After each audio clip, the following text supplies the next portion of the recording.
Need to remove shared access from a file or folder in Google Drive. Changing sharing permissions lets you stop others from viewing, commenting on, or editing your files whenever you need to. In this guide, I'll show you how to remove shared access in Google Drive step by step. Let's get started. First, open your web browser and go to Google Drive. Sign in with your Google account if you haven't already. You'll need to be the owner of the file or have permission to manage sharing settings. Next, browse through your Drive or use the search bar to find the file or folder you want to stop sharing. Once you've found it, right-click the item and select Share. In the sharing window, you'll see a list of people who currently have access.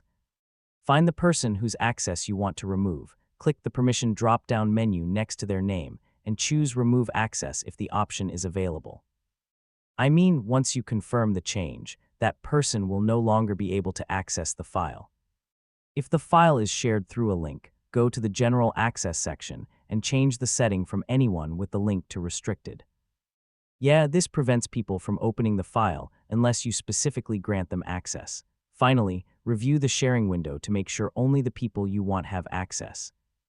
Google Drive saves these changes automatically, so your updated permissions take effect immediately. And that's how to remove shared access in Google Drive.